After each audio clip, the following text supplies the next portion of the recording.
Amen. Amen. Amen. Donc, bienvenue à tous. Que le Seigneur nous bénisse.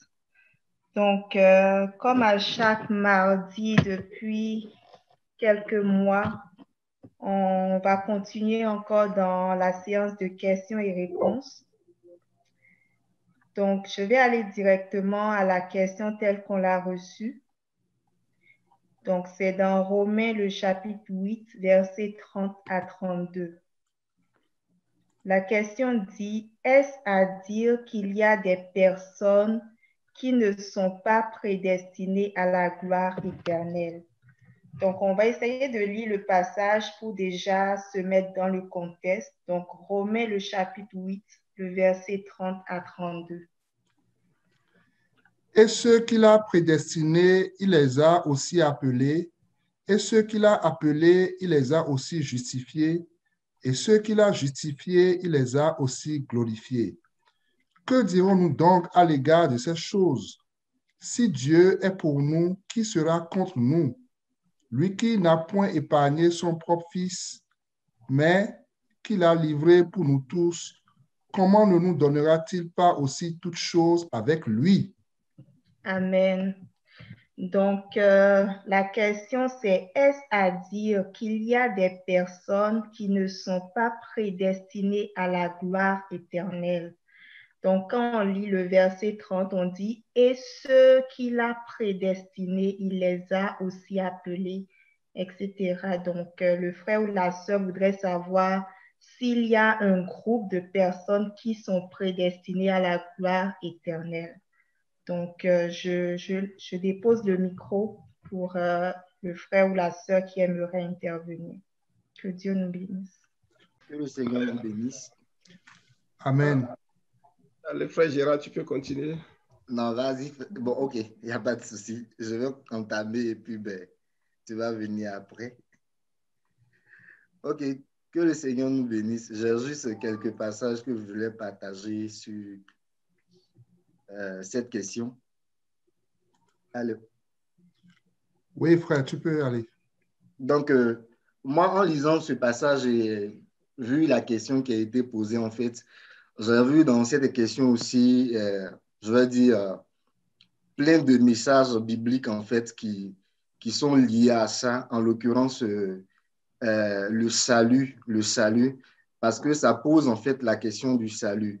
Quand on dit qu'il y a des personnes qui sont prédestinées à la gloire et que d'autres ne sont pas prédestinées, ça pose vraiment la question du salut. Et moi, je voulais partir sur la base de Éphésiens, le chapitre 2, le verset 8 au verset 9, qu'on va lire.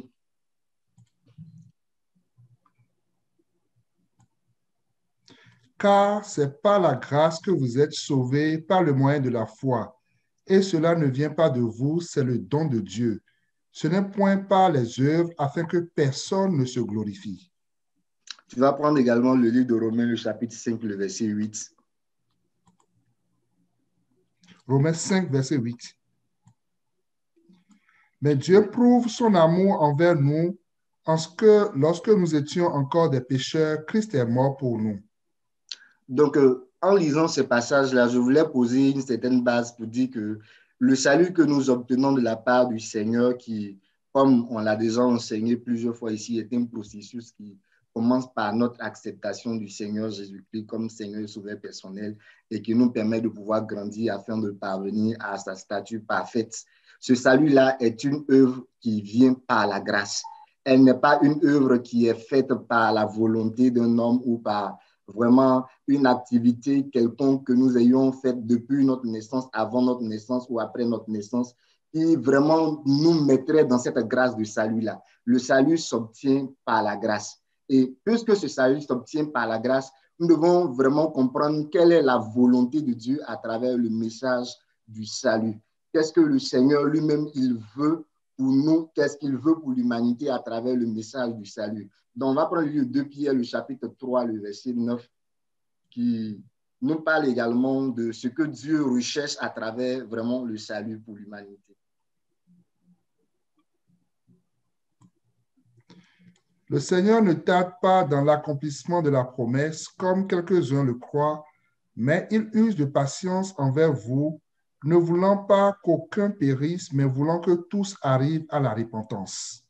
Donc, quand on lit ce passage, il dit que Dieu a fait une promesse, la promesse de vraiment venir chercher l'Église, la promesse de nous faire entrer dans la Nouvelle Jérusalem. Mais cette promesse-là, parce que certaines personnes considèrent que le Seigneur est en train de tarder, Pierre vient rappeler ici pour dire que Dieu ne tarde pas dans l'accomplissement de ses promesses.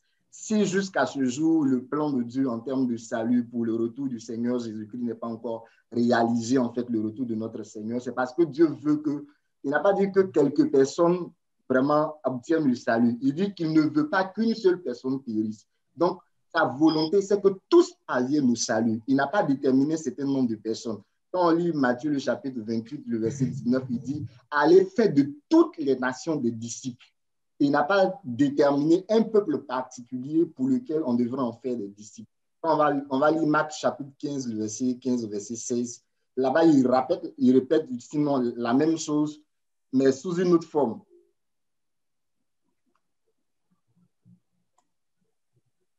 Pilate, voulant satisfaire la foule, leur relâcha Barabbas, et après avoir fait battre de verges Jésus, il le livra pour être crucifié. À partir du verset 15. Marc 15, oui, à partir du verset 15. Oui, c'est bien ça. Vas-y. Pilate, voulant satisfaire la foule, leur relâcha Barabbas, et après avoir fait battre de verges Jésus, il le livra pour être crucifié. Les soldats conduisirent Jésus dans l'intérieur de la cour, c'est-à-dire dans le prétoire, et ils assemblèrent tous la cohorte. C'était plutôt le chapitre 16 où il dit aller également. Vas-y, le chapitre 16 à partir du verset 15. Puis il leur dit, allez par tout le monde et prêchez la bonne nouvelle à toute la création. Celui qui croira et qui sera baptisé sera sauvé, mais celui qui ne croira pas sera condamné. Donc, quand on lit ce passage-là, on comprend aisément l'ordre que le Seigneur Jésus a donné aux disciples. Il dit, allez par tout le monde et prêchez la bonne nouvelle du royaume des cieux. Celui qui croira. Donc, quiconque reçoit ce message-là, qui croit et qui reçoit la vie de Dieu en lui, est sauvé. Je veux dire qu'il n'y a pas de personne préalablement déterminée dans l'ordre que le Seigneur a donné. Ce que nous devons comprendre, c'est que la volonté de Dieu à travers le salut de l'humanité, c'est que tout le monde parvienne au salut. Quand on lit Ecclésiaste, le chapitre 7, le verset 29 là-bas, il dit que lui, Dieu, il a créé l'homme bon par essence. Mais l'homme a cherché beaucoup de détours. Ça veut dire en fait que l'homme de nature ne peut pas se sauver lui-même. Sa volonté, c'est de faire le mal.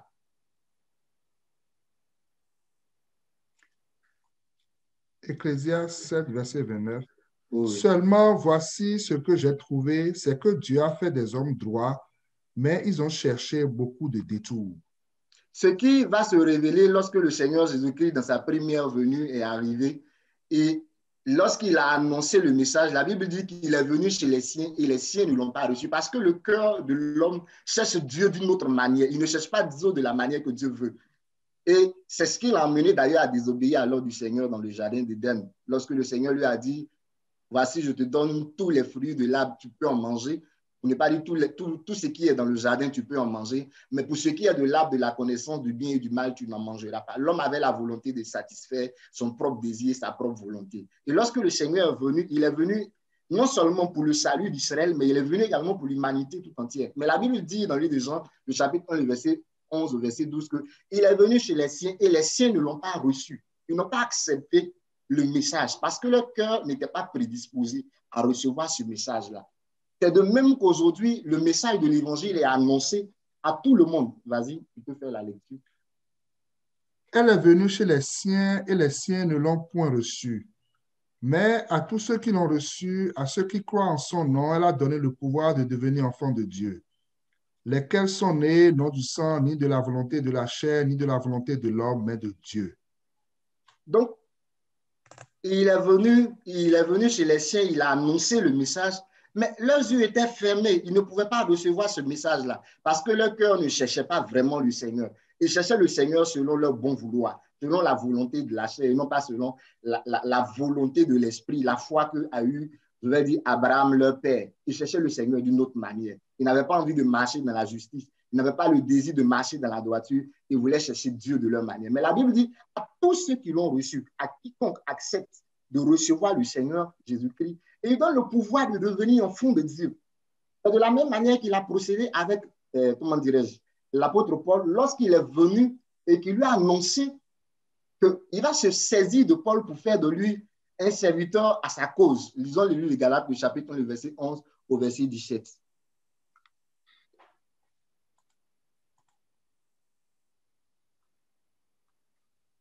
Je vous déclare, frères, que l'évangile qui a été annoncé par moi n'est pas de l'homme, car je ne l'ai ni reçu ni appris d'un homme, mais par une révélation de Jésus-Christ.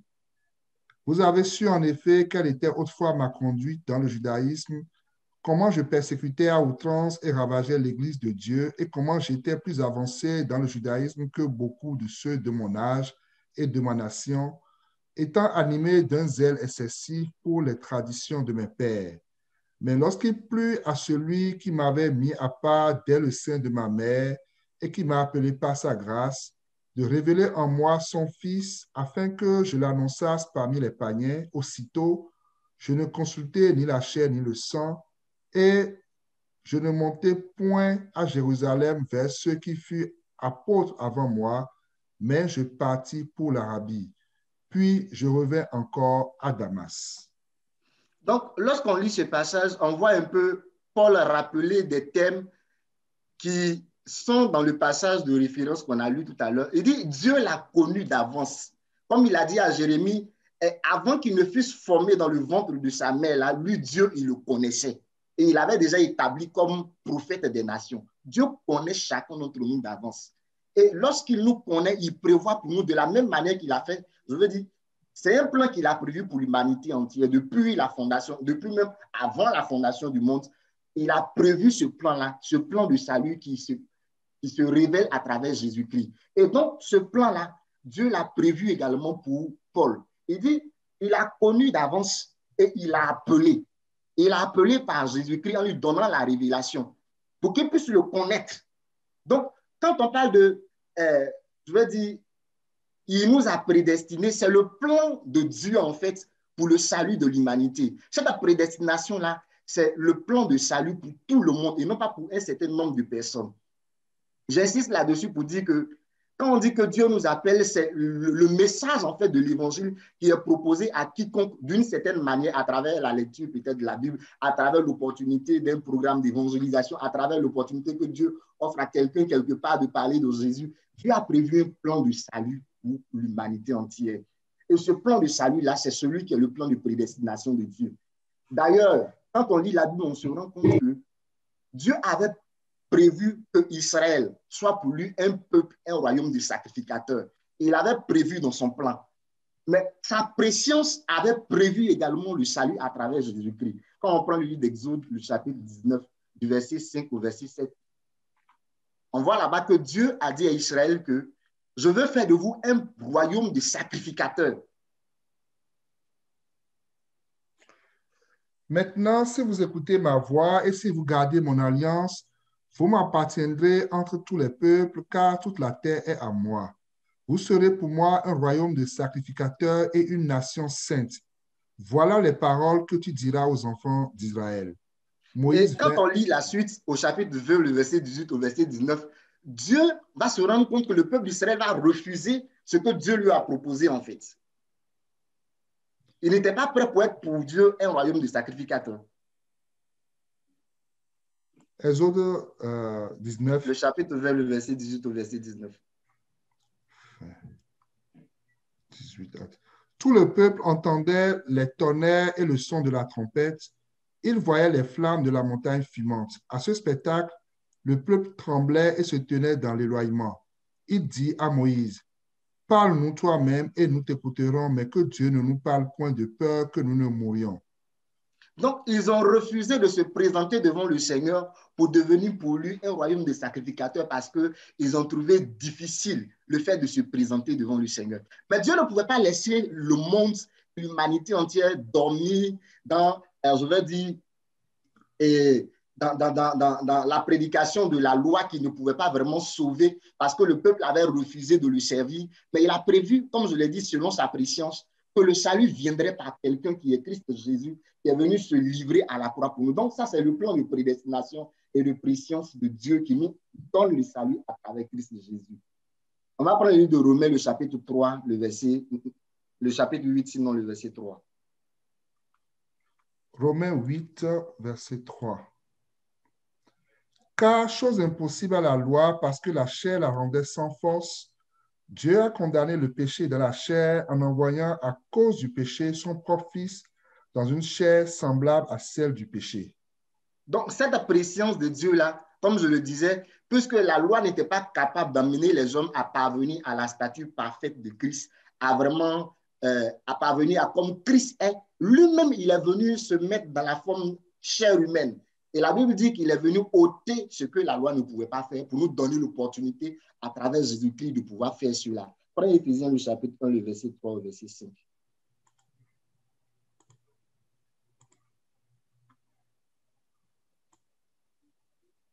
Béni soit Dieu le Père de notre Seigneur Jésus-Christ, qui nous a bénis de toutes sortes de bénédictions spirituelles dans les lieux célestes en Christ. En lui, Dieu nous a élus avant la fondation du monde pour que nous soyons saints et irrépréhensibles devant lui, nous ayant prédestinés dans son amour à être ses enfants d'adoption par Jésus-Christ, selon le bon plaisir de sa volonté. Donc, comme je disais tout à l'heure, ça relie un peu ce que je disais tantôt. C'est en Christ que Dieu a prédestiné l'humanité entière. En entendant par prédestination, il a prévu un plan de salut pour l'humanité tout entière. Et donc, c'est par Christ que ce plan de salut pour l'humanité entière se réalise. Prends le verset 11 également, que tu peux lire rapidement. En lui, nous sommes aussi devenus héritiers, ayant été prédestinés suivant la résolution de celui qui opère toutes choses d'après le conseil de sa volonté, afin que nous servions à la louange de sa gloire, nous qui d'avance avons espéré en Christ.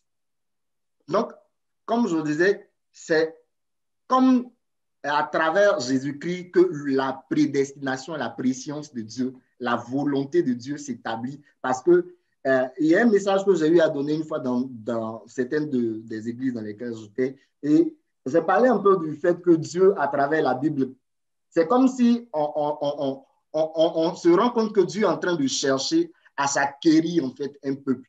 De tous les temps, depuis la Genèse jusqu'à l'Apocalypse, Dieu parcourt la vie des hommes et c'est comme s'il y a des hommes sur lesquels il pose son regard pour diriger l'humanité entière, pour les emmener vers lui. Mais chaque fois, il y a quelque chose qui se passe qui ne permet pas au plan de Dieu de pouvoir vraiment se réaliser. Et ce plan-là, Dieu, depuis la fondation du monde, il savait que ce genre de choses pouvaient arriver. Et il a prévu à travers Christ réaliser son plan parfait. Et donc, c'est à travers Christ que ce plan parfait de Dieu-là se réalise pour quiconque l'accepte. Pour quiconque l'accepte. Pas pour un certain nombre de personnes. La Bible dit qu'il n'est pas venu seulement pour les Grecs ni pour les Juifs, mais il est venu pour que tous nous ayons le salut. Cela n'occulte en rien la souveraineté de Dieu en ce qui concerne l'attribution de ses grâces ou bien l'attribution de ses dons à qui il veut. C'est pas parce que Dieu est souverain et qu'il attribue ses grâces et ses dons à qui il veut que Dieu a prévu d'avance que certaines personnes ne rentreraient pas dans la gloire. Prenons le livre de Romains, le chapitre 9, le verset 3. À partir du verset 3, je vais lire rapidement et puis je vais m'arrêter là. Car je voudrais moi-même être anathème et séparé de Christ pour mes frères, mes parents selon la chair, qui sont israélites, à qui appartiennent l'adoption et la gloire, et les alliances et la loi, et le culte et les promesses, et les patriarches, et de qui est issu selon la chair le Christ, qui est au-dessus de toutes choses, Dieu béni éternellement. Amen. Oui, continue. Ce n'est point à dire que la parole de Dieu soit restée sans effet, car tous ceux qui descendent d'Israël ne sont pas Israël, et pour être la postérité d'Abraham, ils ne sont pas tous ses enfants, mais il est dit, en Isaac est nommé pour toi une postérité, c'est-à-dire que ce ne sont pas les enfants de la chair qui sont enfants de Dieu, mais que ce sont les enfants de la promesse qui sont regardés comme la postérité. Voici en effet la parole de la promesse. Je reviendrai à cette même époque et Sarah aura un fils.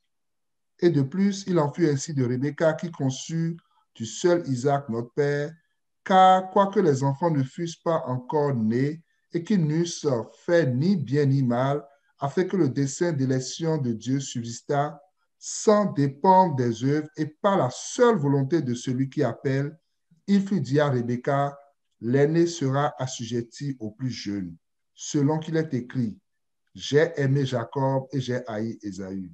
Donc, pour m'arrêter là, en fait, je veux faire ressortir ici, en fait, que bien que le plan de Dieu soit que toute personne et toute personne qui accepte le message de l'évangile reçoive le salut, Dieu a également dans sa souveraineté la capacité de choisir quelqu'un par qui il veut réaliser un plan particulier.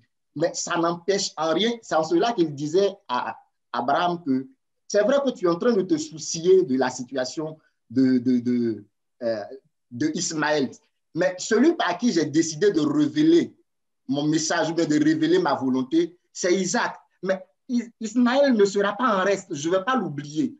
C'est une manière de dire que je peux me saisir d'une personne particulièrement pour accomplir ma volonté, mais ça ne veut pas dire que les autres qui sont à côté, ils ne sont pas forcément ces personnes que j'ai sélectionnées particulièrement pour accomplir une mission ou bien pour réaliser une vision particulière sont en reste.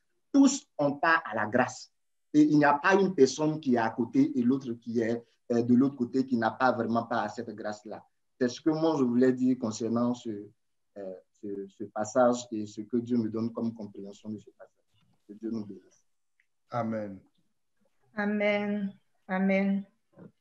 Donc, je pense que le frère Saturnin voulait intervenir. Frère Saturnin, si tu es là, tu peux prendre la parole.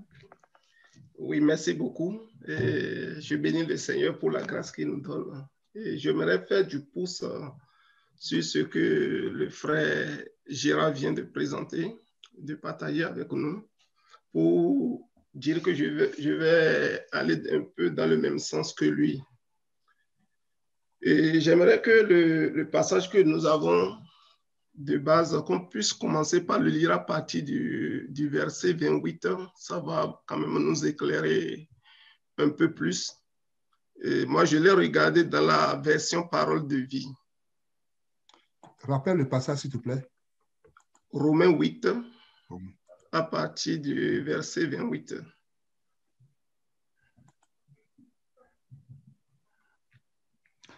Nous savons du reste que les intentions bienveillantes de Dieu sont à l'origine de tout ce qui nous a... Parole de vie, s'il te plaît. À parole de vie, non pas parole vivante. OK. J'ai compris que ma version de dimanche est restée en... Amen. Amen, amen. Amen.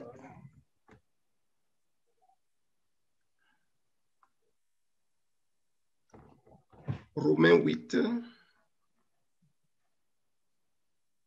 Bon. Sinon, je l'ai ici, je peux t'aider. Oui, tu peux le lire. Parfait. Non, Romains 8, je l'ai. Romains 8, verset 28. À partir du verset 28. 28, OK. Nous savons encore une chose.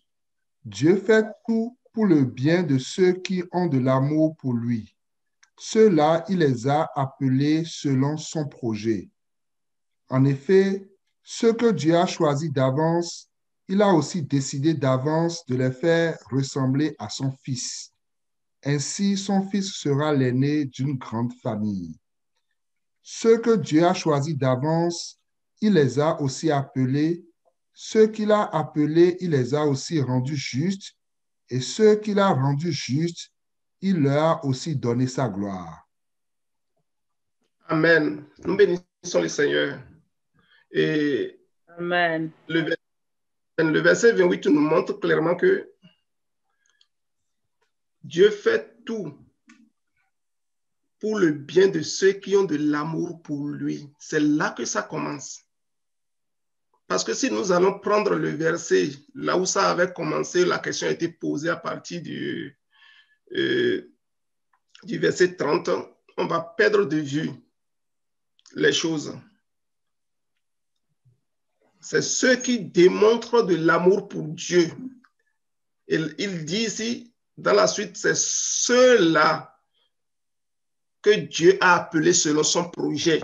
Que ce soit clair. Donc, je voudrais commencer par là pour dire que Dieu, quand même, depuis le début, il savait ce qu'il faisait depuis le tout début. Et Dieu, il a décidé de façonner la vie de ceux qui l'aiment vraiment dans le même esprit que la vie de son Fils Jésus-Christ.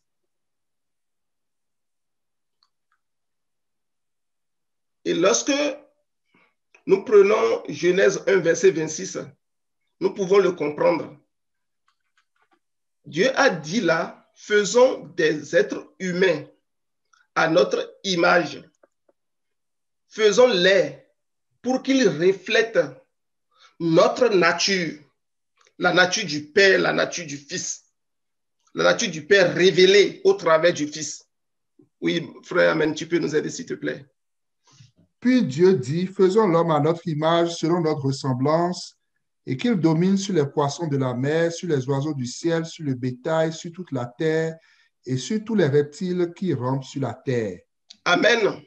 Donc ici, lorsque Dieu est en train de prononcer cette parole-là, je pense que l'homme n'est pas encore créé.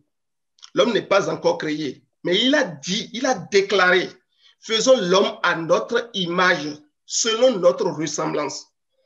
C'est très capital. Et je voudrais prendre l'exemple de la situation que nous vivons actuellement, où les gens ont tellement mis leur espoir sur le vaccin qui est en train d'être trouvé. Et je voudrais prendre ce vaccin pour illustrer, pour vraiment nous amener au travers d'une image à aller saisir quelque chose.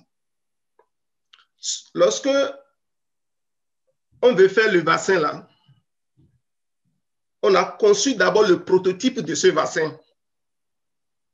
Celui qui veut réaliser le vaccin dit, je veux faire le vaccin pour vraiment que peut-être toute la planète soit vaccinée. C'est l'objectif en partant. Mais le vaccin n'est pas encore là. Mais il a commencé par réfléchir et il a créé le prototype de ce vaccin. Il a pu obtenir un type de vaccin. Il a regardé et dit, parfait, ceci-là, il peut faire le travail. À partir de cet échantillon, moi, je voudrais répliquer, je voudrais multiplier. Je voudrais faire beaucoup d'autres vaccins pour que ces vaccins-là lui ressemblent. Et il commence alors par multiplier ce prototype selon le même protocole qu'il avait établi. Et lorsque, au cours donc de la fabrication, il constate que des échantillons, malgré toutes les précautions qu'il a prises, qu'il y a un échantillon de ce vaccin qui ne reflète pas les caractéristiques de l'échantillon de début, qu'est-ce qu'il va faire? Il va le sortir simplement de l'eau pour le mettre à l'écart, pour dire que ce vaccin, il n'est pas bon. Je ne peux pas le considérer, je le jette à la poubelle. Pourquoi j'amène ceci? Pour nous amener à comprendre que Dieu, en voulant faire l'homme, il veut faire l'homme pour que l'homme puisse lui ressembler, à tout point de vue, puisse ressembler au Fils. Et c'est ça l'objectif de l'homme. Donc, en créant Adam et Ève, c'est l'objectif de l'homme. Donc, cet objectif de départ de l'homme, ça n'a pas changé. Ça n'a pas du tout changé. Et c'est cela qui est l'objectif. Et lorsque nous allons regarder dans Colossiens 1, si le frère Amen, tu peux nous aider dans la version française courant, la version française courant, s'il te plaît, Colossiens 1, 15 à 24. Colossiens 1, 15 à 24. Oui, s'il te plaît.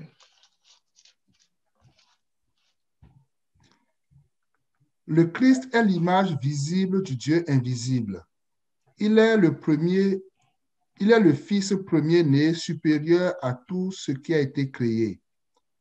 Car c'est par lui que Dieu a tout créé dans les cieux et sur la terre, ce qui est visible et ce qui est invisible, puissance spirituelle, domination, autorité et pouvoir. Dieu a tout créé par lui et pour lui.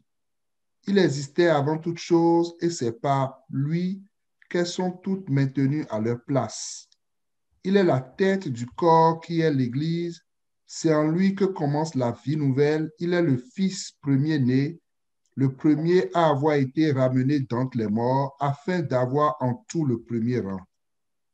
Car Dieu a décidé d'être pleinement présent en son Fils. Et par lui, il a voulu réconcilier l'univers entier avec lui.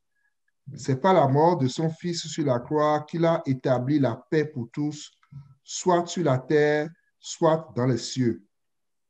Amen. On va s'arrêter là d'abord, s'il te plaît. Nous voyons ici clairement que le Fils, la parole de Dieu nous déclare ici, que le Fils, il est l'image visible du Dieu qui est invisible. Et c'est par lui que tout a été créé. Et il dit que Dieu a décidé d'être pleinement présent dans le Fils, le verset 19. Et c'est pour cela qu'en commençant par créer l'homme, Dieu a dit créons l'homme à notre image. Dieu, en créant Adam, il voyait le Fils. C'est le Fils qui est l'objectif final qu'il voudrait voir. Il ne voudrait pas voir n'importe quel homme. Amen. Créons l'homme à notre image. C'est le Fils que Dieu est en train de créer. Il veut créer. Et en commençant par créer Adam, que le nom de l'Éternel soit béni. Amen. Mon frère, tu peux continuer la lecture, s'il te plaît. Amen. Verset 21. Vous aussi, vous étiez autrefois loin de Dieu. Vous étiez ses ennemis à cause de tout le mal que vous pensiez et commettiez. Mais maintenant, par la mort que son Fils a subie dans son corps humain, Dieu vous a réconciliés avec lui afin de vous faire paraître devant lui saints, sans défaut et irréprochables. Cependant, il faut que vous demeuriez dans la foi, fermement établis sur de solides fondations, sans vous laisser écarter de l'espérance qui est la vôtre depuis que vous avez entendu la bonne nouvelle. Cette bonne nouvelle a été annoncée à l'humanité entière et c'est d'elle que moi, Paul, je suis devenu le serviteur. Amen, on va s'arrêter là. Et lorsque Dieu a créé Adam, lui voudrait voir le Fils se manifester à tout point de vue. C'est pour cela que lorsque Dieu a fini de créer l'homme, il a dit, il était très bon. Mais qu'est-ce qui s'est passé? Dieu, il n'est pas un dictateur. Il a laissé le libre choix à l'homme de suivre ce processus dans lequel il l'a placé. Vraiment d'être pleinement accompli pour que le Fils soit révélé au travers de l'homme, d'Adam. Dieu lui a laissé le libre choix de choisir d'être dans ce plan ou bien de faire ce qu'il veut. Malheureusement, Adam n'a pas écouté Dieu. Il ne s'est pas laissé s'inscrire dans le plan de Dieu. Et l'humanité, à partir de cette chute, l'humanité entière est passée à côté donc de l'objectif de Dieu qui est de créer l'homme à son image et à sa ressemblance au travers du Fils. Amen. Mais c'est pour cela qu'il a commencé par nous dire, l'apôtre ici, que le Fils, il est le premier-né.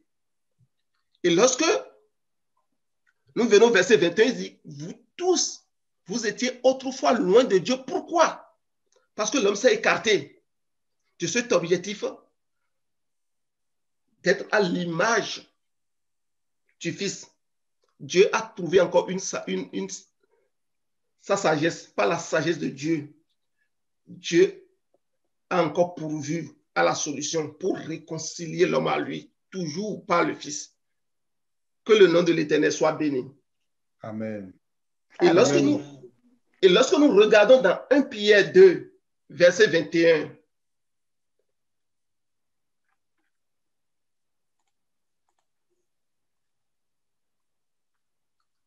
nous pouvons voir par là que l'apôtre nous montre que le Christ a souffert pour nous, nous laissant un exemple pour que nous puissions suivre ses traces. Suivre les traces du Fils, c'est de rentrer dans le cheminement pour vraiment être à l'image du Fils, pour être créé à l'image du Fils. Et parce qu'à cause du péché, nous sommes devenus des ennemis de la vie de Dieu lorsque nous étions dans cette vie, mais le modèle pour nous réconcilier avec Christ, avec Dieu plutôt, est révélé au travers de Christ. Et lorsque nous rentrons, nous acceptons ce modèle, Dieu nous accepte à nouveau dans sa justice. Et c'est ce que Éphésiens 2, versets 19 à 22 nous montre. Éphésiens 2, versets 19 à 22. Je vais tâcher d'être rapide pour laisser la place à d'autres personnes d'intervenir. Ainsi donc, vous n'êtes plus des étrangers ni des gens du dehors, mais vous êtes concitoyens des saints, gens de la maison de Dieu.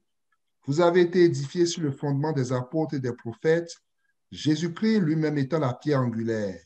En lui, tout l'édifice bien coordonné s'élève pour être un temple saint dans le Seigneur.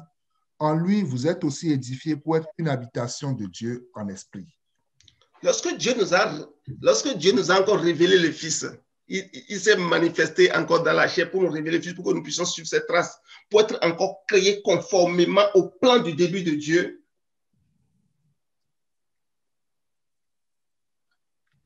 Dieu a pourvu vraiment à des apôtres et à des prophètes pour que nous puissions être édifiés dans cette voie.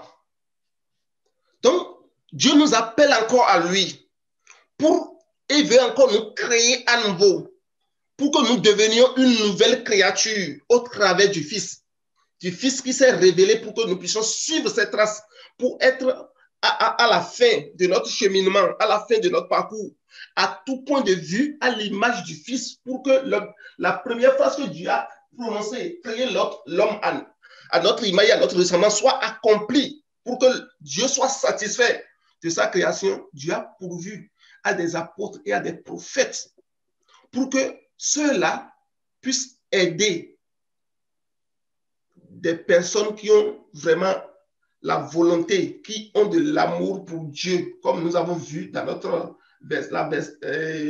le passage qui a été donné là, le verset 28 de ce passage-là. Ceux qui ont de l'amour pour Dieu et à qui le plan de Dieu est ouvert et ils sont en train de rentrer dans le projet de Dieu, ces apôtres et les prophètes vont accompagner ceux-là là-dedans.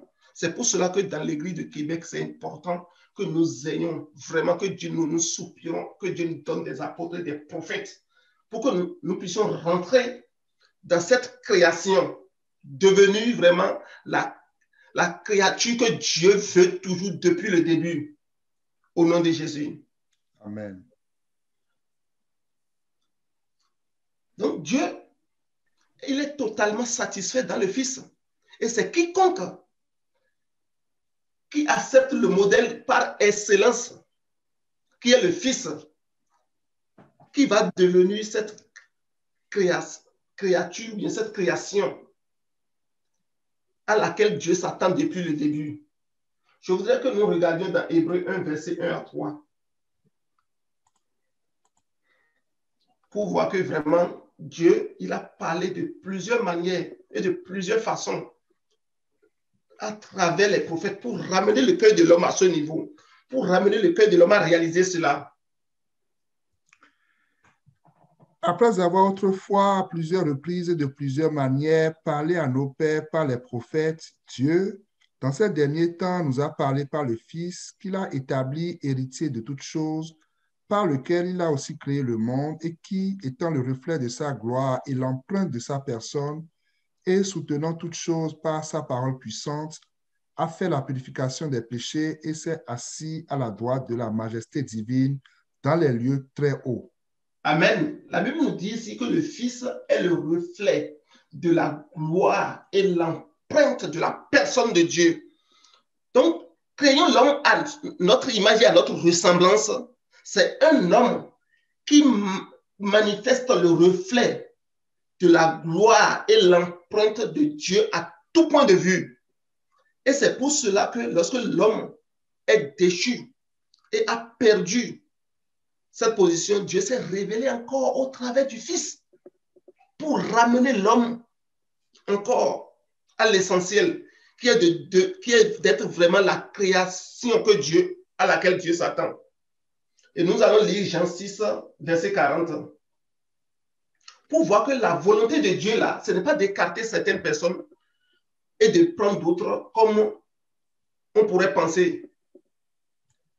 Mais c'est vraiment que quiconque voit le Fils et croit en lui est la vie éternelle, parce que le Fils, il est le reflet de la gloire et l'empreinte de la personne de Dieu. Que le nom de Dieu soit béni. Amen. Jean 40. La volonté de mon Père, c'est que quiconque voit le Fils et croit en lui ait la vie éternelle, et je le ressusciterai au dernier jour. Oui, c'est ce qu'il a dit ici. Il a dit la volonté, c'est le Fils qui est en train de parler ici. La volonté de mon Père, c'est que quiconque qui voit le Fils et qui manifeste de l'amour pour le Père en voyant le Fils, croit au Fils, que celui-là est la vie éternelle. Donc, Dieu n'a pas mis certaines personnes à l'écart pour dire qu'il a choisi des gens depuis le début pour dire c'est ceux-là qui seront sauvés. Et les autres, ils sont condamnés à la perdition. Non. Le salut, comme le frère a su bien dit tantôt là, c'est ouvert à tout le monde. C'est la volonté de Dieu. Le problème est que nous aimons Dieu pour rentrer dans cette volonté? Donc, le projet initial de Dieu, faisant l'homme à notre ressemblance et à notre image, là, ça prend toute son importance à partir de cet instant. Donc, ce n'est pas une question de place limitée ou illimitée. Tous ceux que Dieu désire faire doivent vraiment, si on peut le dire ainsi là, fitter, c'est-à-dire rentrer dans le modèle du Fils qui satisfait Dieu à tous les niveaux. C'est le Fils qui satisfait Dieu à tous les niveaux. C'est lui le modèle par excellence. Amen. C'est pour cela que j'ai commencé par donner le prototype du vaccin, pour dire que c'est un vaccin qui est fait à partir du départ. C'est un vaccin qui est conçu déjà. Et à partir de ce vaccin, on voudrait avoir les autres vaccins qui lui ressemblent pour qu'il soit considéré et accepté. Un vaccin qui ne lui ressemble pas, on le met à l'écart. C'est la même chose. Et ça va au-delà même de ça. C'est juste un exemple pour vraiment nous permettre de saisir. Donc le Fils, c'est lui qui satisfait Dieu. L'homme par lui-même ne peut pas satisfaire Dieu. Et c'est le modèle. Et quiconque rentre dans ce modèle-là, c'est celui-là qui fait la volonté de Dieu. Et Dieu n'a pas prédestiné un nombre de personnes, mais plutôt, il a appelé tout le monde vraiment à accepter ce modèle et à rentrer dans le modèle que le Fils représente. Et c'est pour cela que Dieu, ayant fixé les paramètres, alors les caractères, les traits obligatoires que doivent posséder ceux qui répondront à son appel, il a appelé par la suite maintenant. Donc, c'est le modèle qui est d'abord fait. Donc, c'est le Fils qui est d'abord là. Donc, quand on dit que Dieu, il y a la prédestination là, ce n'est pas que les gens qui vont être sauvés sont prédestinés, mais c'est le modèle qui est d'abord fait. Amen. Et à partir de ce modèle maintenant, Dieu appelle maintenant pour dire, vraiment, si tu veux venir à moi et si tu m'aimes, rentre dans ce modèle-là. Ne déroge pas de ce modèle. Si tu déroges de ce modèle, je te mets à l'écart. Mais si tu rentres dans ce modèle, je comprends que tu m'aimes vraiment. Amen. Amen. C'est vraiment ça. Amen. Que Dieu nous aide. Exode 25, verset 40 nous appelle vraiment à regarder le Christ et à faire selon le modèle. Nous devons faire tout d'après le modèle. On ne peut pas mettre le modèle de côté. C'est le modèle qui est le premier. Il a dit que le Fils est le premier né. Il est le premier en tout. Donc, ce n'est pas que Dieu a appelé les hommes, certains, et laisser d'autres. Il a appelé tout le monde, mais il veut que nous puissions rentrer dans ce modèle-là. Nous puissions fitter dans le modèle que représente le Fils. Regarde et fais d'après le modèle qui t'est montré sur la montagne. C'est ce que Dieu a dit à Moïse. Regarde et fais d'après le modèle.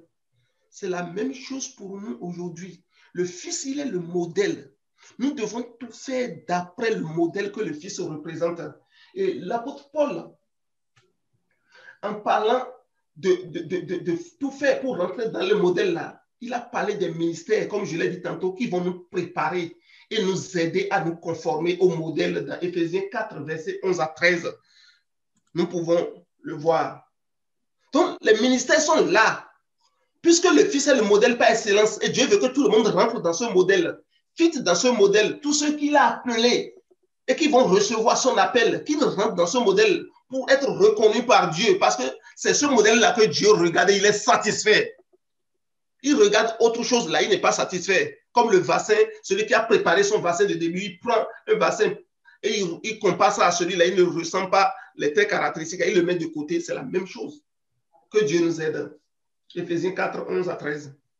Et il a donné les uns comme apôtres, les autres comme prophètes, les autres comme évangélistes, les autres comme pasteurs et docteurs, pour le perfectionnement des saints en vue de l'œuvre du ministère de l'édification du corps du Christ, jusqu'à ce que nous soyons tous parvenus à l'unité de la foi et de la connaissance du Fils de Dieu, à l'état d'homme fait à la mesure de la stature parfaite de Christ. Amen, à la mesure de la stature parfaite du modèle qui est Christ.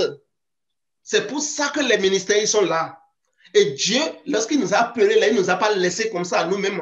Il ne nous a pas dit, il nous a pas montré un modèle pour dire, vraiment, voici le modèle dans lequel tout le monde doit fitter. Et il nous a abandonnés. Mais il a pourvu encore à notre accompagnement en suscitant des apôtres, en suscitant des prophètes, en suscitant des évangélistes, des pasteurs, les docteurs, pour qu'ils nous accompagnent à vraiment rentrer dans ce modèle-là. Que le nom de l'Éternel soit béni. Amen. C'est pour cela que nous devons nous aspirer vraiment à avoir les ministères au milieu de nous, pour qu'ils nous préparent à rentrer dans le modèle, à être vraiment, à avoir tous les traits caractéristiques du modèle pour être approuvé de Dieu. Et lorsque Dieu, il a fait cela, il a appelé maintenant toute l'humanité. Dans 1 Timothée 1, 15, nous pouvons voir. Il dit que c'est une parole certaine et digne d'être entièrement reçue, que le Christ Jésus est venu dans le monde pour sauver les pécheurs, dont je suis le premier. Christ, toute personne qui s'identifie comme pécheur, c'est-à-dire il reconnaît que je n'ai pas encore les traits caractéristiques du modèle qui est approuvé par Dieu, mais il faudrait que je fasse tout pour être comme ce modèle. C'est ceux-là qui se reconnaissent comme pécheurs, ils acceptent Christ. Amen. Amen. Et Romains 10, 16 à 21.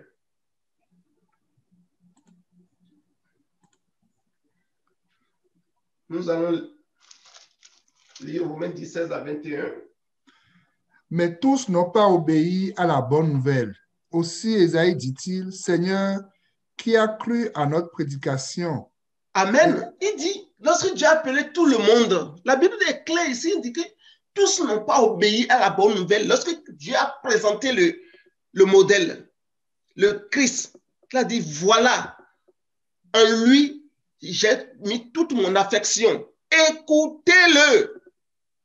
La Bible déclare ici que tous n'ont pas obéi à la bonne nouvelle, n'ont pas accepté, rentrer dans ce modèle-là.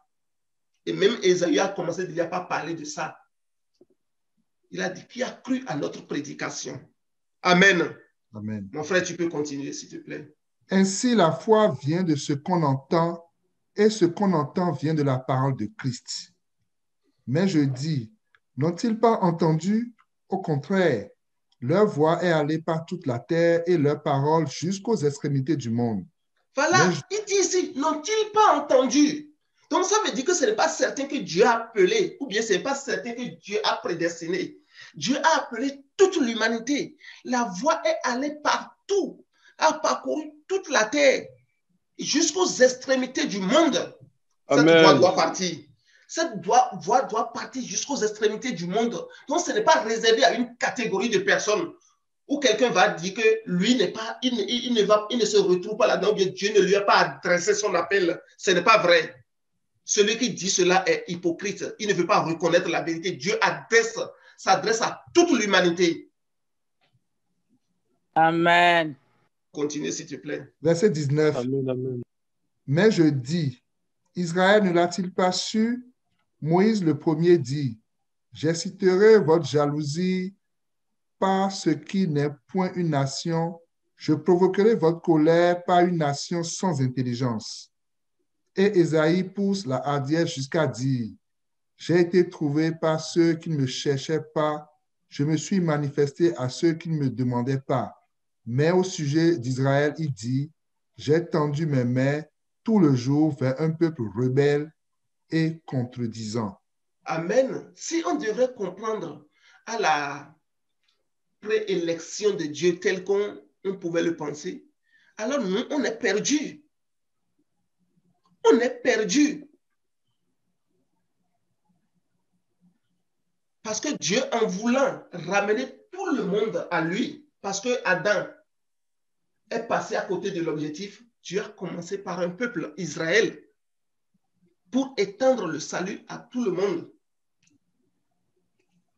Mais si l'élection de Dieu est telle que Dieu, contre la volonté des gens, il prend certaines de force pour dire, toi, tu m'appartiens nécessairement, tu n'as rien à faire, tu m'appartiens et les autres, là, je les mets de côté complètement. Tout Israël serait seulement pour Dieu sauver. Mais parmi Israël, il y a des gens qui n'ont pas accepté Christ. Et même la Bible a mentionné ça plusieurs fois. Et ici même, il est dit, Israël ne l'a-t-il pas su? Amen. Donc, Dieu, il n'a pas réservé le salut à un peuple. Il n'a pas réservé le salut à une personne. Il a réservé son salut à tout le monde. Que le nom de l'Éternel soit béni. Amen. Et Matthieu 24, verset 14 nous dit que cette bonne nouvelle sera proclamée dans le monde entier. Sera proclamée dans le monde entier. Donc le salut est pour tout le monde. Matthieu 24, verset 14. Cette bonne nouvelle du royaume sera prêchée dans le monde entier pour servir de témoignage à toutes les nations. Alors viendra la fin. Amen. Et lorsque la bonne nouvelle sera proclamée à tout le monde, c'est celui qui croit qui sera sauvé. Et Matthieu 16, 15 nous le dit. On va lire ce dernier verset, je vais m'arrêter là pour conclure. Et vous, leur dit-il, qui dites-vous que je suis? Simon-Pierre répondit, tu es le Christ, le Fils du Dieu vivant.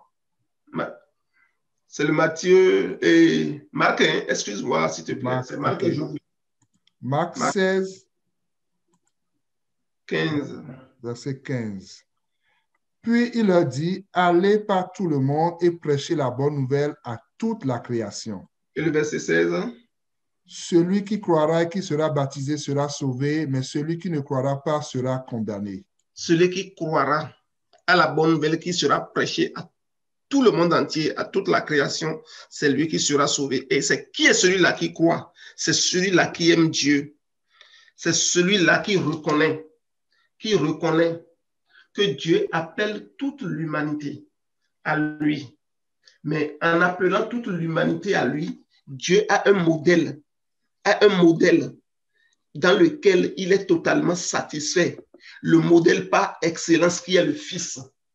Et ce projet initial qui est faisons l'homme à notre image et à notre ressemblance devrait être tel que l'homme que Dieu est en train de créer devrait être comme alors ce modèle-là. Mais parce que Adam a échoué, alors Dieu a pourvu par sa sagesse à remédier à la perte de l'humanité. Amen. Amen. Et Dieu a appelé tous les hommes de toute nation, de toute langue, de toute tribu, de tout peuple à lui au travers de ce modèle, au travers vraiment de ce modèle. Et quiconque alors accepte l'évangile de Christ et s'identifie à Christ pour rentrer dans ce modèle, c'est lui qui est sauvé. C'est lui, alors, qu'on peut dire que Dieu a choisi.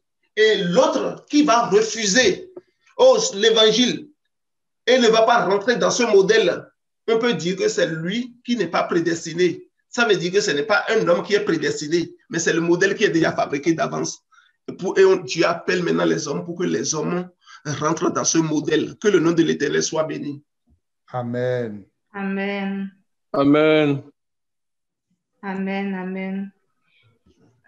Est-ce qu'il y a d'autres interventions? Merci beaucoup, frère Saturné.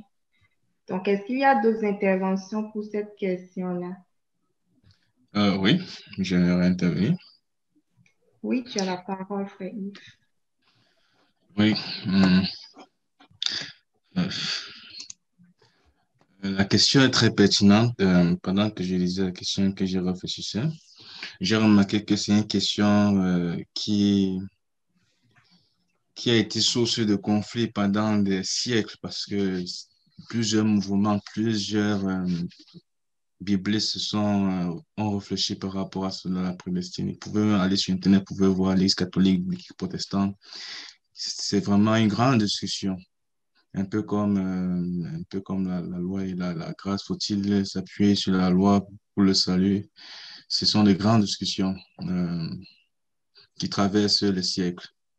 Donc, il est vrai que jusque-là, et je peux aussi appuyer les versets qui parlent de le salut ouvert à tous par Jean 3,16. C'est juste pour initier. Jean 3, verset 16. Jean 3, le fameux Jean 3,16. Car Dieu a tant aimé le monde qu'il a donné son Fils unique, afin que quiconque croit en lui ne périsse point, mais qu'il ait la vie éternelle. Amen. Il est vrai qu'à partir de cette parole, on peut conclure que la prédestinée concerne tout le monde. Oui, mais maintenant, allons dans le concret, c'est-à-dire à quel moment la parole est entendue. La prédestinée n'est pas une affaire seulement du Nouveau Testament, je peux dire ainsi, mais de l'avènement de Christ. La prédestinée, c'est une affaire même d'avant, dès le commencement. Quand on parle même d'Adam, de Ève, de Moïse, toute cette question-là ont été posée. Et je vais d'abord commencer par là avant de venir à Christ. Parce que, en fait, c'est approfondir la question j'interviens pour approfondir la question parce que je pense qu'elle est très pertinente. Par exemple, on sait ici, et l'Écriture a démontré par ne serait-ce que Paul dans les Romains, que il y a un peuple qui a été élu, c'est le peuple israélite. Et c'est à ce peuple à qui Dieu a fait d'abord une alliance par l'intermédiaire d'Adam, Isaac et Jacob, et a révélé surtout la loi. Et on se rend compte que c'est le seul peuple à qui Dieu a donné la loi, a fait de l'alliance avec des prophètes. Et Paul l'a dit de cette manière dans le livre de Romains. Alors, au moment où Dieu a fait son alliance avec le peuple hébreu, par l'intermédiaire de Moïse, avec le sang versé, révélait la loi. Tous les autres peuples qui n'étaient pas au courant et qui mouraient sans la connaissance de la loi et sans l'alliance, où partaient-ils? Et ce n'est pas seulement une question de 100 personnes, de 200 personnes. Pourquoi est-ce que Dieu, pendant même des siècles, n'a pas révélé la loi à d'autres peuples? On peut dire par exemple que le peuple hébreu bougeait, mais il n'y avait pas d'Internet. C'était à pied ou par les chars. Donc, ce qui est sûr, il y avait beaucoup de personnes qui étaient vraiment ignorantes de la loi, donc de comment vivre. Quand ces gens mouraient, donc, comment ça s'est passé? Et comment se fait-il que, c'est pour approfondir la question. Donc, si la prédestinée n'existe pas, pourquoi est-ce que Dieu n'a pas donné l'opportunité à tout un chacun de connaître l'information, la connaissance, avant de refuser? Parce que le frère a parlé tantôt de celui qui reçoit, celui qui ne reçoit pas le prototype, lui, il cause sa perte. Effectivement, mais si quelqu'un n'a même pas la connaissance qu'il existe un prototype, et il meurt ainsi, que va-t-il advenir de lui? Donc, c'est ça ce problème. Et il y a aussi le fait que, comme j'ai dit, la prédestinée avant même l'avènement de Christ. On va un peu lire ce que Dieu a donné comme information au peuple hébreu. On va aller dans le livre de Exode. Oui, le livre de Exode, chapitre, je prends comme ça au hasard parce qu'il y a plusieurs versets, chapitre 23, verset 23, par exemple.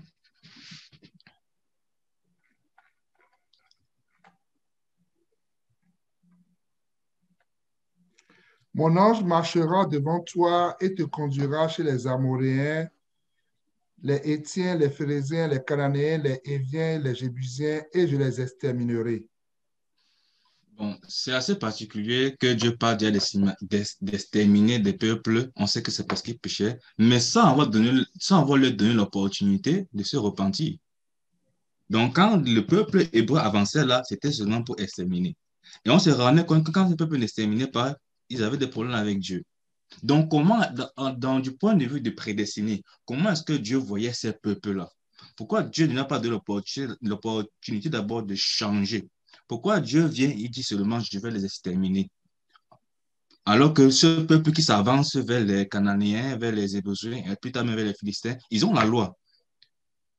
Donc, c'est une question qu'on se pose, vous comprenez? Pour dire, mais pourquoi cette prédestinée, ça semble être réservé seulement à certains, ça semble être réservé à ces personnes. Sinon, pourquoi est-ce que Dieu agit ainsi? On va prendre même le cas même de Judas. On sait que Judas, même Jésus a dit ça dans sa prière dans Jean 17. Nous pouvons lire Jean 17, verset 12. Lorsque j'étais avec eux dans le monde, je les gardais en ton nom. J'ai gardé ceux que tu m'as donnés et aucun d'eux ne s'est perdu, sinon le fils de perdition, afin que l'écriture fût accomplie.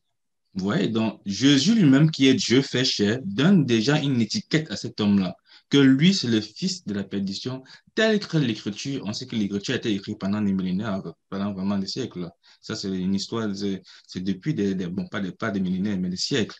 Donc, on a écrit qu'il y a quelqu'un qui doit venir, et lui, là, il va aller à la perdition.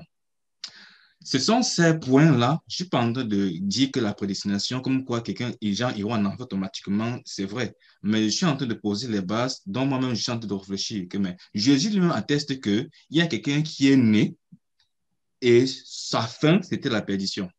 C'est-à-dire qu'il n'y avait aucun moyen. Même lorsque les auteurs, les Matthieu écrivent en parlant de Judas, quand on fait l'annonce de Judas, on dit bien lui qui le trahira. On savait qu'il connaît l'histoire. Mais pour Jésus, atteste que au travers, on va me lire dans Actes des Apôtres, le verset 1, à partir du verset 15 jusqu'au verset 20. Actes des Apôtres, oui.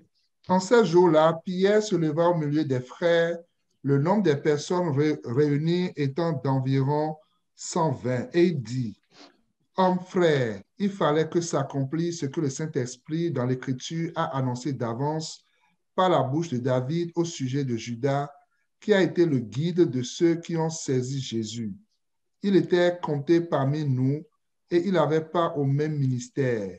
Cet homme, ayant acquis un champ avec le salaire du crime, est tombé, s'est rompu par le milieu du corps et toutes ses entrailles se sont répandues. La chose a été si connue de tous les habitants de Jérusalem que ce champ a été appelé dans leur langue Hakeldama, c'est-à-dire champ du sang. Or, il est écrit dans le livre des psaumes que sa demeure devienne déserte et que personne ne l'habite, et qu'un autre prenne sa charge. Okay. Donc, vous voyez ici que c'était écrit. Donc, que Judas, bon, pas Judas, mais dans l'écriture, c'est pas écrit, mais on sait que ça s'appelle Judas. Voici ce qu'il devait arriver dans sa vie, et voilà comment il devait finir. Il y a même un échange qui devait être consacré. Ce sont ces questions où on s'amène à poser, mais est-ce que il n'y a pas des gens qui ont aussi dans leur livre de vie, parce que Judas avait une partie de son livre de vie écrit dans les Écritures, une vie semblable à celle de Judas, dans la fin. On se questionne. Vous voyez, donc ce n'est pas une affaire aussi simple que cela. Et je rejoins un peu les questions dont je pense que le frère Gérard a posé. Et moi, ça m'amène encore un peu plus loin. Ça dit, comment est-ce que Dieu donne des prophéties? Est-ce que les prophéties de Dieu sont données avant la création et de manière absolue, sans tenir compte de ce que les gens vont faire? Ou Dieu donne des prophéties selon le comportement dont il sait que certaines personnes auront, selon la liberté qu'il leur a accordée?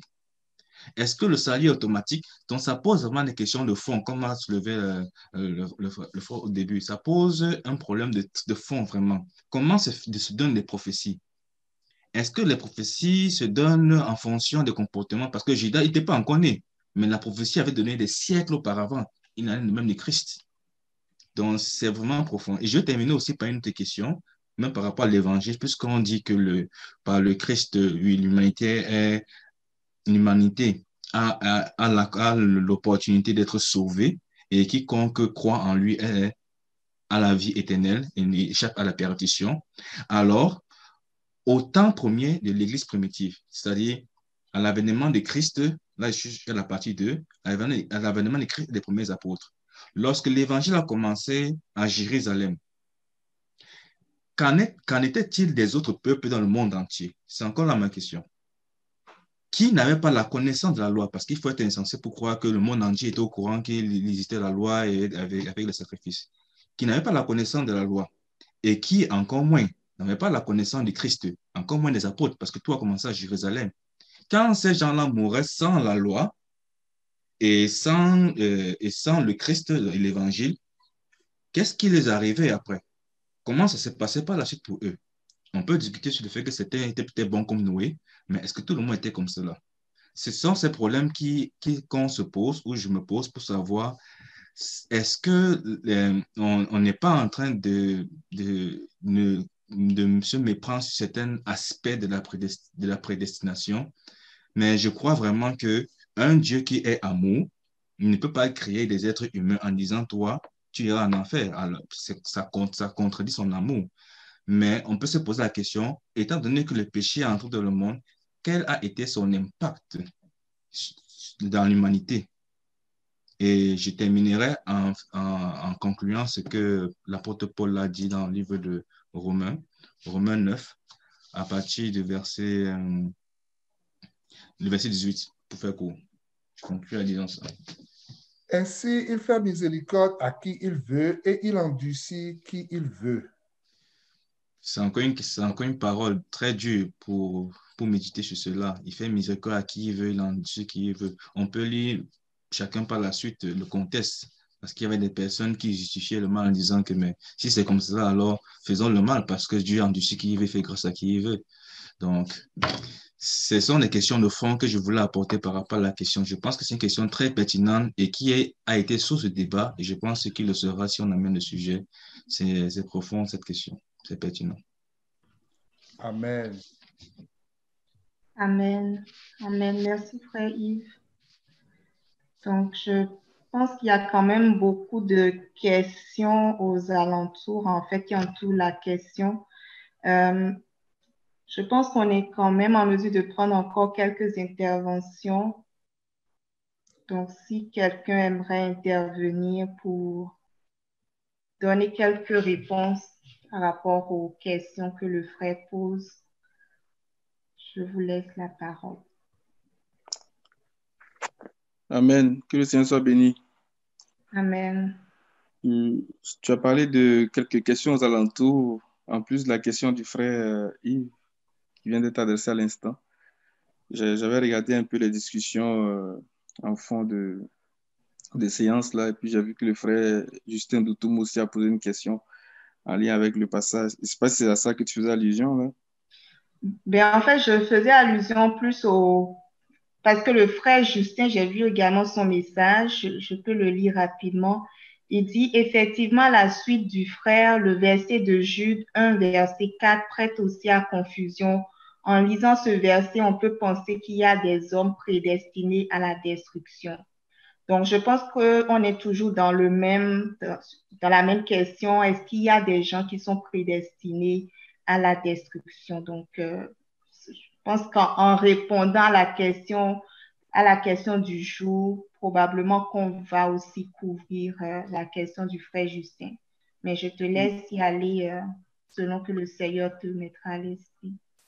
Mais je pense que le temps est quand même avancé, mais je voudrais rebondir sur les réflexions que le frère Yves a apportées et puis faire du chemin aussi euh, sur la question que le frère Justin a soulevée pour dire que le Seigneur a déjà répondu à cette question parce que le Seigneur, il sait tout.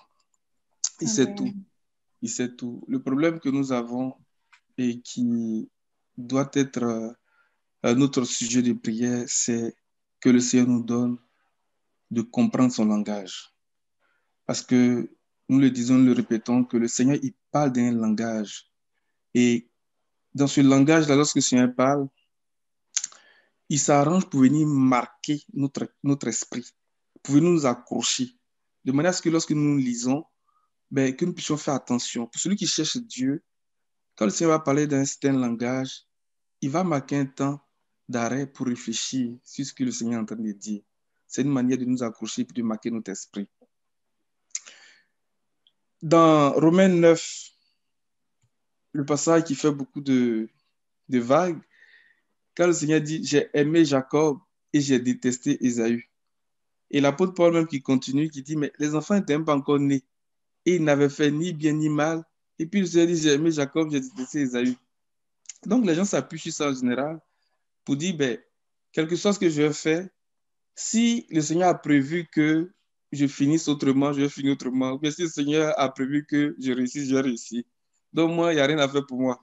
Il y a des gens qui vont aller jusqu'à dire, ben, en tout cas, ce péché-là, je pense que c'est inscrit dans mes jours, mais c'est inscrit dans le livre de ma vie que ça, là, c'est comme ça.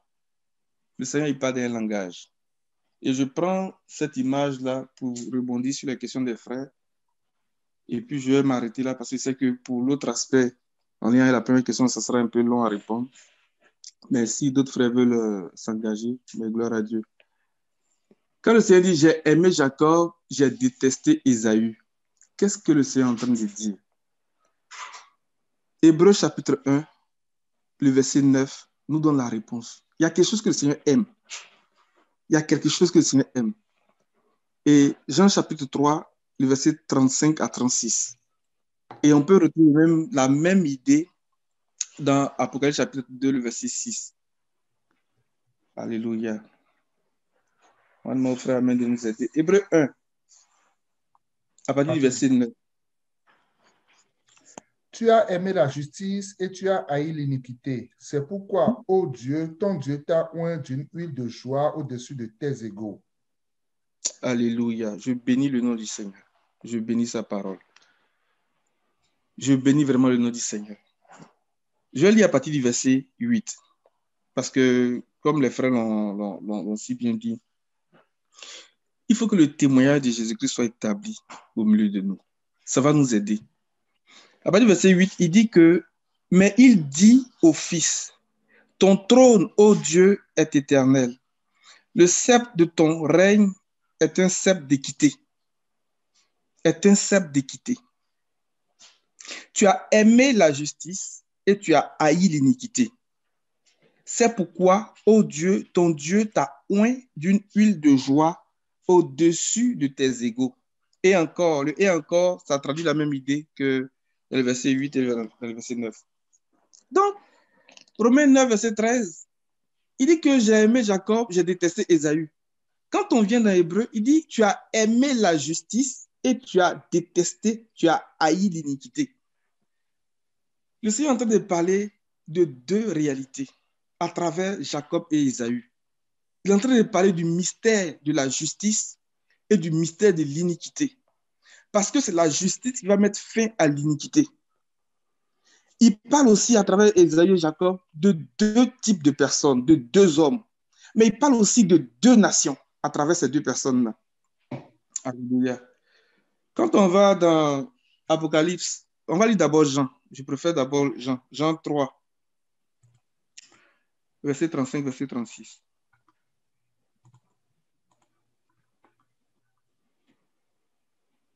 Le Père aime le Fils et il a remis toutes choses entre ses mains. Celui qui croit au Fils a la vie éternelle, celui qui ne croit pas au Fils ne verra point la vie, mais la colère de Dieu demeure sur lui. Alléluia. Alléluia. Le Père aime le Fils. On voit Abraham. Abraham a eu 2 fils. Il a eu Ismaël et il a eu Isaac. Et après Sarah, il a pris une autre femme et puis il a eu des enfants aussi avec ces femmes-là. Mais qu'est-ce qu'Abraham va faire? La Bible dit qu'Abraham a envoyé tous ces autres enfants-là dans les pays de l'Orient, loin de son fils Isaac. Et il a remis tous ces... Et puis qu'est-ce qu'il a fait? Il leur a donné des cadeaux, des présents, et puis il dit allez-y. Allez-y. Même Ismaël, on lui a donné un pain gaudio et de l'eau, on dit va-t'en. Il est parti se perdre dans le désert. Mais le Seigneur avait déjà dit à Abraham que pour lui, il ne faut pas t'inquiéter. Je m'occupe de lui. Mais il a envoyé tous ses enfants loin d'Isaac. Et il a remis tous ses biens à Isaac. Abraham est en train de parler. C'est un langage. C'est ça que Jean nous dit ici. Le Père aime le Fils. Le Père aime le Fils. Et il lui a remis toutes choses. Alléluia. Celui qui croit au Fils a la vie éternelle. Parce que la vie éternelle, c'est la promesse que Dieu a faite depuis, j'avais dit, avant la création du monde. C'est ce qu'il dit dans Tite. Il dit la vie éternelle qui avait été promise depuis les temps anciens. Il aime le Fils. Il lui a tout donné. Et celui qui croit au Fils a la vie éternelle. Celui qui ne croit pas au Fils, la colère de Dieu vient sur lui. Alléluia. Apocalypse chapitre 2, verset 6.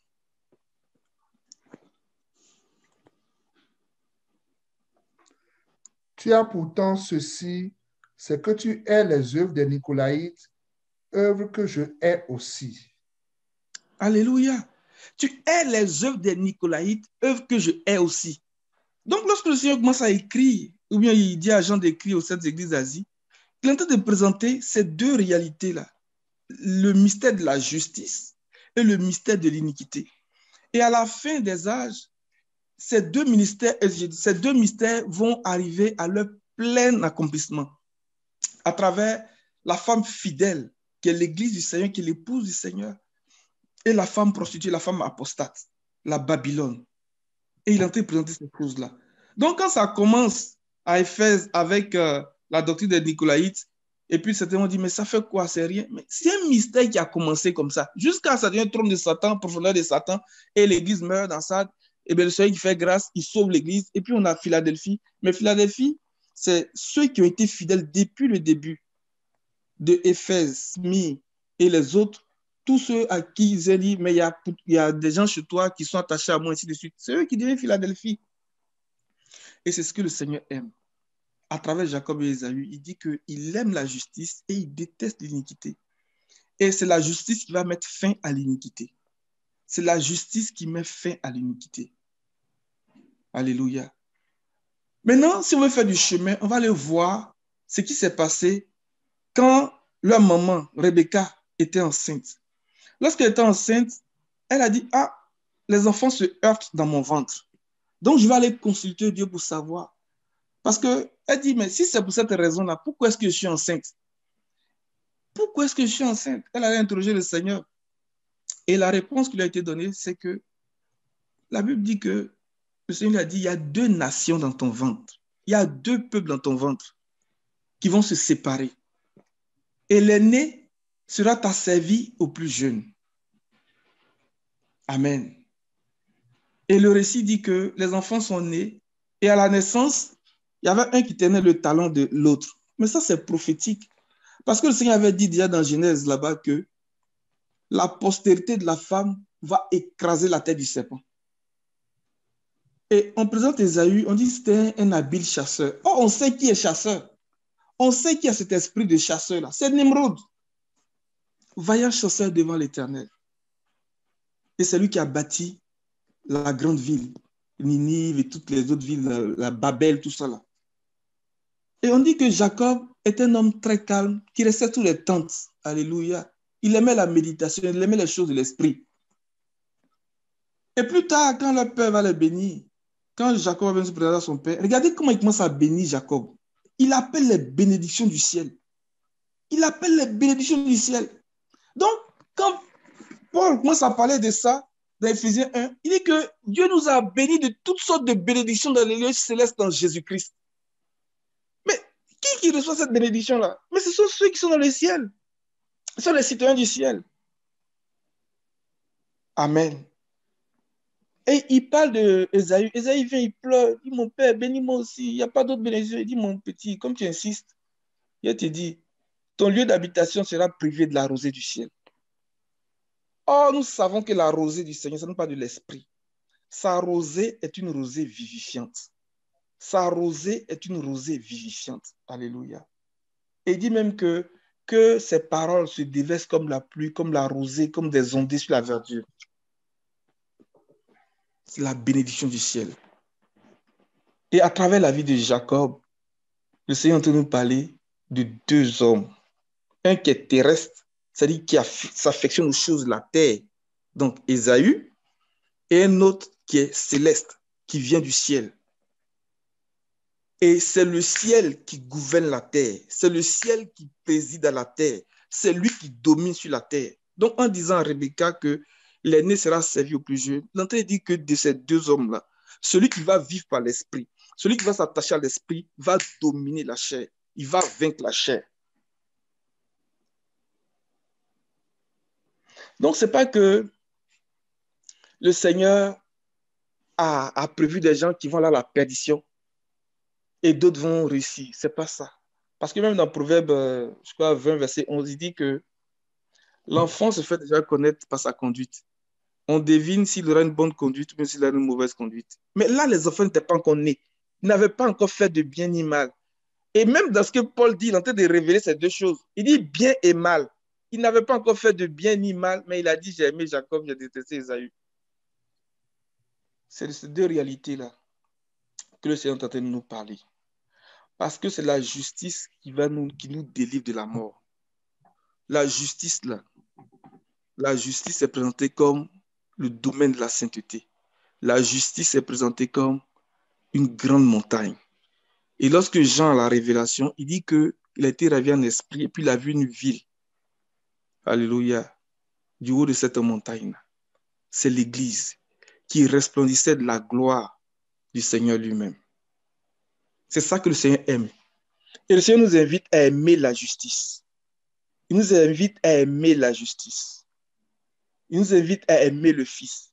Et comme les frères l'ont partagé avec les versets, le Fils est l'image. Le Fils est l'image du Dieu invisible.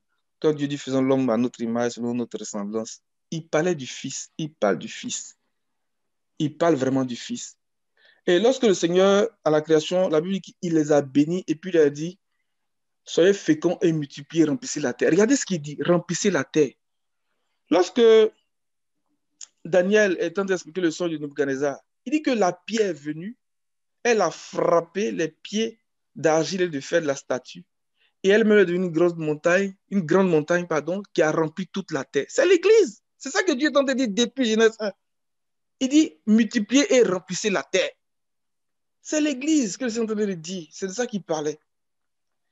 Mais les pieds d'argile et de fer, l'argile, l'apôtre Paul lui dit qu'il a regardé les choses de la chair, les choses de la terre, là, comme de la boue, comme de l'argile. C'est la chair. Et le fer qui est dedans, là, c'est cette loi, cette force qui agit à travers la chair et qui amène les gens à aimer le péché et à aimer ou bien à pratiquer l'iniquité. Donc le Seigneur vient par sa justice, il vient par sa parole et il met fin à cette iniquité-là. Il vient briser les pieds d'argile et de fer. Philippiens 3, c'est ça que Paul dit. Je vais lire ça et puis je m'arrêterai par rapport à cet aspect-là. Donc, que le Seigneur nous aide à comprendre son langage. Parce qu'il y a une seule pensée qui sous-tend toute l'écriture. Lorsque nous avons la pensée du Seigneur, on ne peut pas avoir plusieurs interprétations. Ce qui peut arriver, peut-être que je n'ai pas assez de lumière à ce moment donné, mais à mesure que j'avance avec le Seigneur, la lumière augmente, et puis je commence à voir distinctement, je commence à voir les choses plus claires. Mais la vérité, j'ai envie de dire, fondamentale de la doctrine du Seigneur, on l'a. Donc, s'il y a plusieurs pensez ou bien s'il y a de la polémique autour de certains sujets, c'est parce que cet aspect des choses-là manque. C'est ça qui manque, ça qui fait défaut.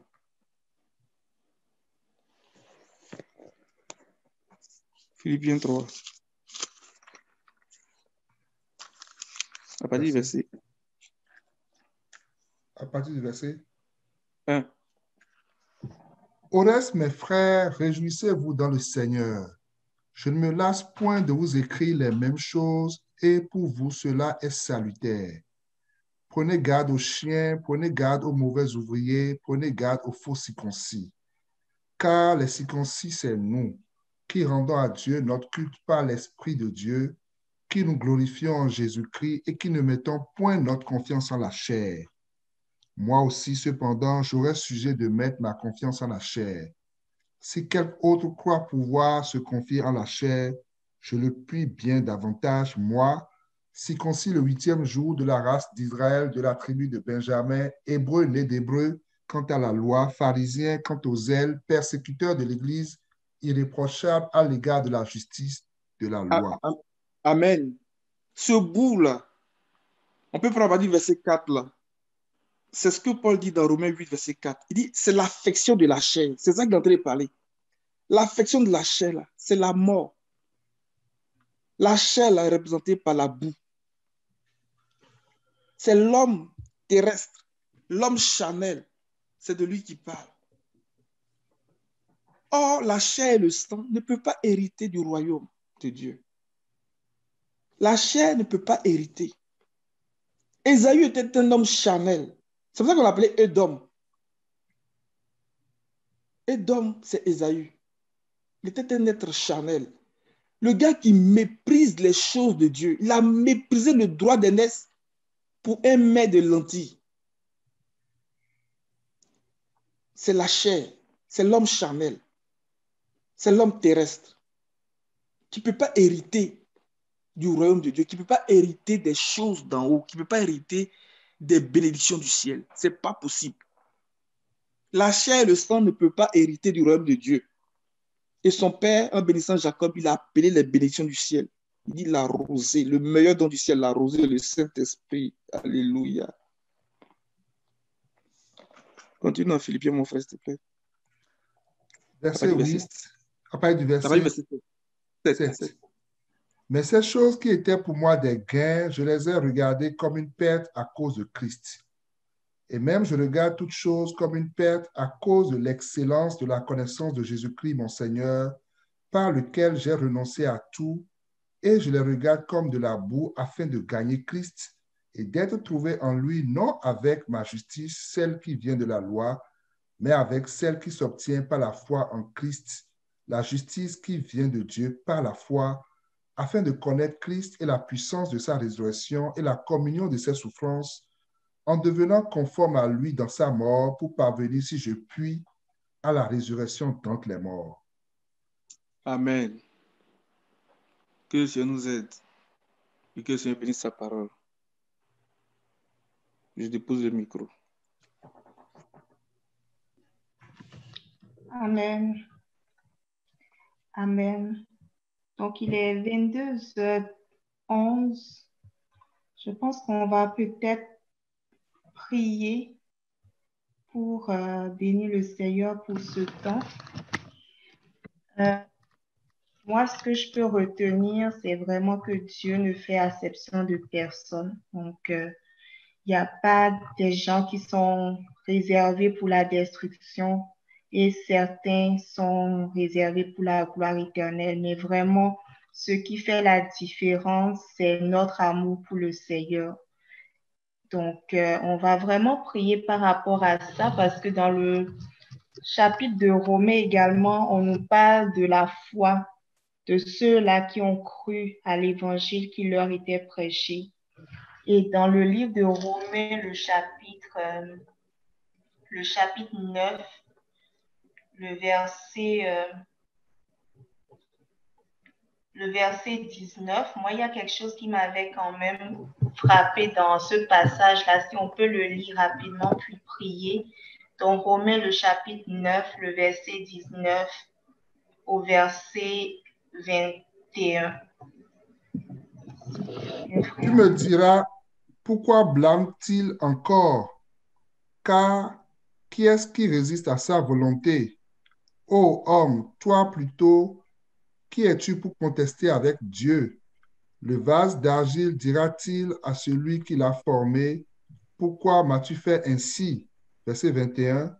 Le potier n'est-il pas maître de l'argile pour faire avec la même masse un vase d'honneur et un vase d'un usage vil? Amen. Donc, c'est vraiment le verset 20 qui m'avait qui m'avait interpellée en fait, parce que dans ce passage, on discute clairement de la prédestination. Et là, l'apôtre Paul dit, mais pourquoi se plaint-il encore si vraiment il a réservé des gens pour la gloire éternelle et d'autres pour être détruits? Mais pourquoi il se plaint? Puisque de toute manière, si on dit que la personne est réservée pour la destruction, donc la personne ne peut pas être sauvée, quels que soient les efforts que la personne fait. Mais on dit, pourquoi se plaint-il encore? Mais en fait, la question qu'on devrait se poser, c'est, toi, homme, qui es-tu pour contester contre Dieu? Donc vraiment, moi, ma prière ce soir, c'est vraiment que le Seigneur nous donne, alors que nous entendons sa parole, qu'on puisse vraiment croire en cette parole et qu'on ne conteste pas en fait avec Dieu. Vraiment, qu'on ne conteste pas avec Dieu, parce qu'on sait que c'est aussi cela qui est arrivé au peuple d'Israël. Ils ont contesté avec le Seigneur. Mais que le Seigneur nous aide vraiment à aimer la justice et à haïr l'iniquité, qu'on puisse vraiment s'attacher à la parole du Seigneur, parce que c'est cette parole-là qui va vraiment comme nous conduire à rentrer dans la gloire éternelle. Et cette parole, c'est vraiment le Christ lui-même. C'est vraiment rentrer dans le modèle que le Seigneur lui-même, le modèle que Dieu lui-même a déjà établi, qui est seulement en son Fils. Donc, c'est vraiment ça que je peux rajouter. Et comme le dit le frère Mémel, je sais qu'il y a sûrement des questions encore. On va voir si on peut continuer avec les différentes questions mardi prochain. Donc, voilà un peu. Donc, on va pouvoir prier pour bénir le Seigneur déjà pour la grâce qu'il nous donne vraiment d'avoir cette vue-là de la question de la prédestination.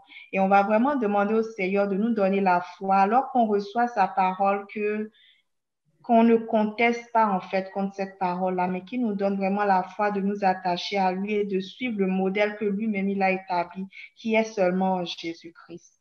Donc nous allons ouvrir nos micros si possible, puis on va prier et bénir le Seigneur pour cette prière.